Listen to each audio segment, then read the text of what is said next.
Good morning. I'm Jennifer Sir of the Sewing Room in Alameda, California, and today I'm going to talk about how to sew pointy seams.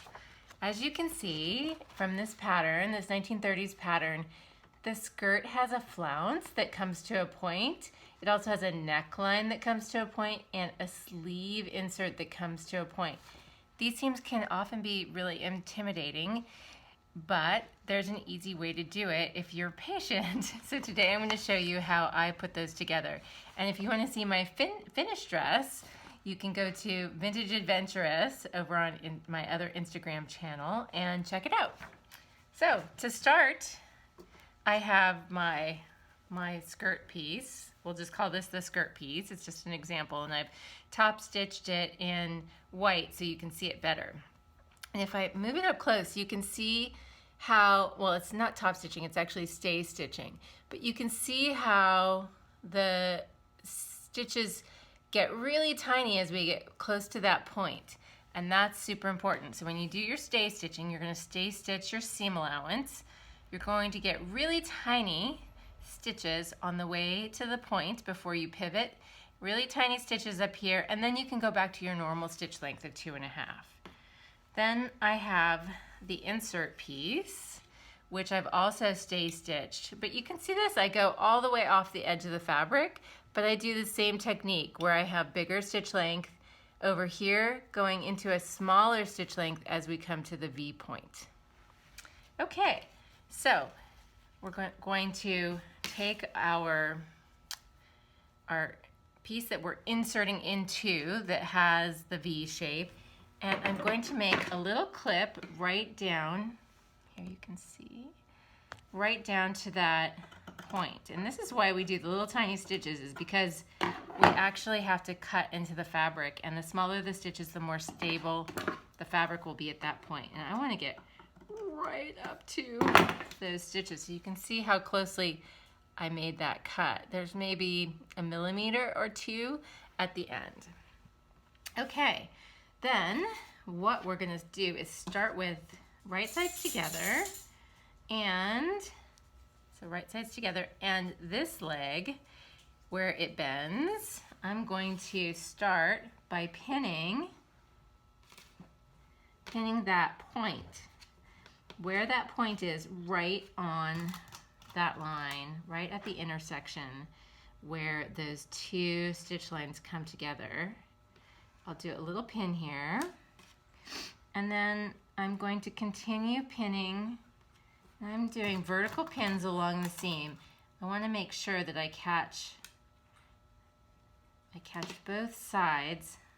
You can see here we have it on the outside of the seam, and I have it on the outside of the seam here. So, because we're going to sew right on the outside of that stitch line so that it doesn't show from the outside. And this is why we normally use matching color thread, but for this purpose today I'm doing contrast so you can see how it goes. We're starting on one leg of this seam. I've got it all pinned.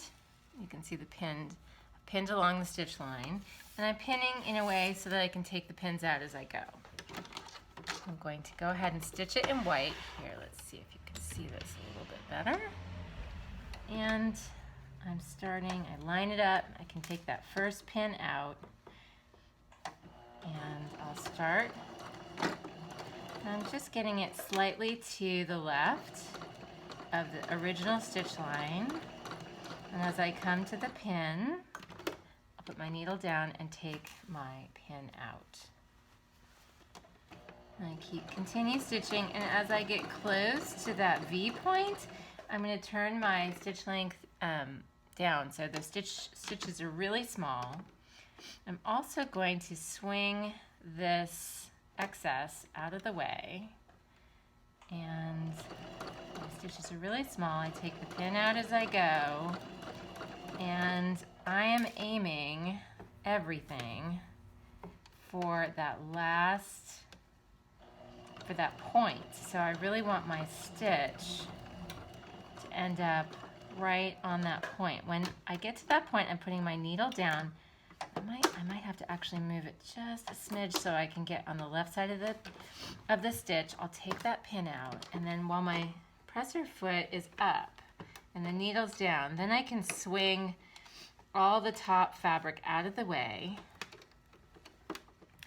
because I grabbed that last bit right before the point. I can now just sew off the edge like this, and then I'll back stitch once I'm on the other fabric. So you can see it more clearly right here. So we have one leg. Let's see if it focuses for us.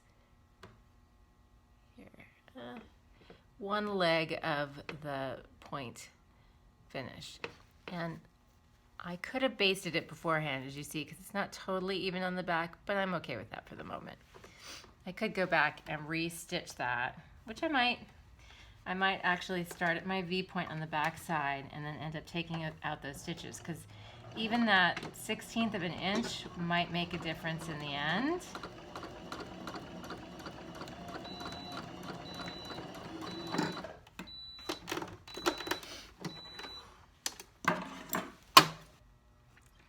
So I can take out those original stitches. But now I'm going to swing over and get the other side here.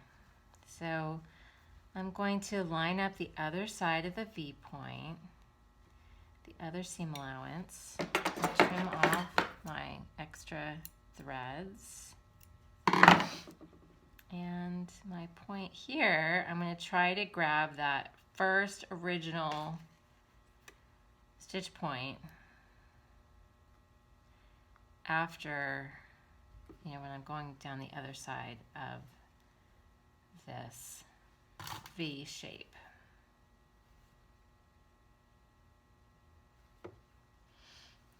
And I continue to pin my two pieces together, and I'm pinning along the stitch line to keep those stitch lines together as opposed to the edges. And it's all about the stitch line and not the edges. So then I'll swing all this extra fabric out of the way. I start at the edge of the underneath fabric. I want to make sure when I go back stitch on the underneath fabric, I want to make sure when I get onto the purple that I'm sewing right on to that line. And I still have the tiny little stitches that I had before, straightening everything out a little bit. As you can see, you go slowly, and then after you've done a few stitches, then you switch it back to your regular stitch length, and you continue sewing up that stitch line.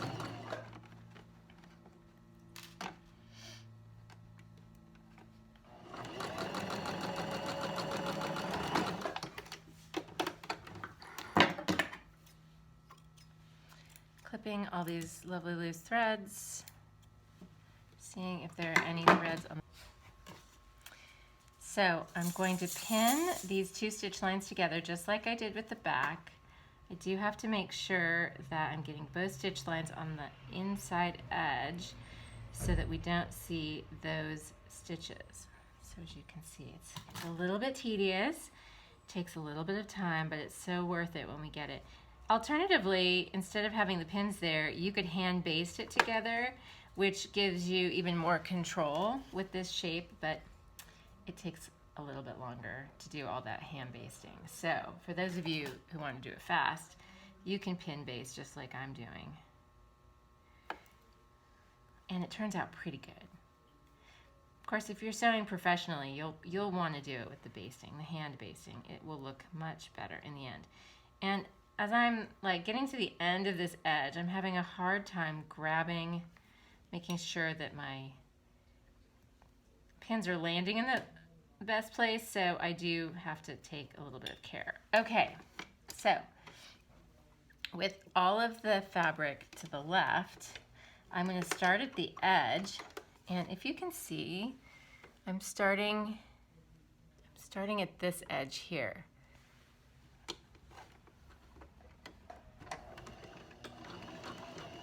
A little bit of back stitching, and then I really want to grab fabric right where that point is, and I did it.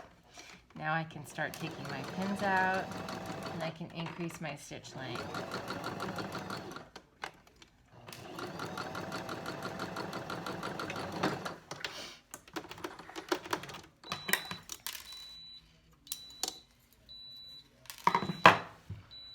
After I clip my threads, make everything look a little more tidy,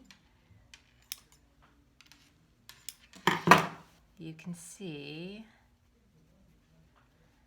that that has been sewn right into there, just like that. And then I'll give it a good press from the outside. I have my iron right over here.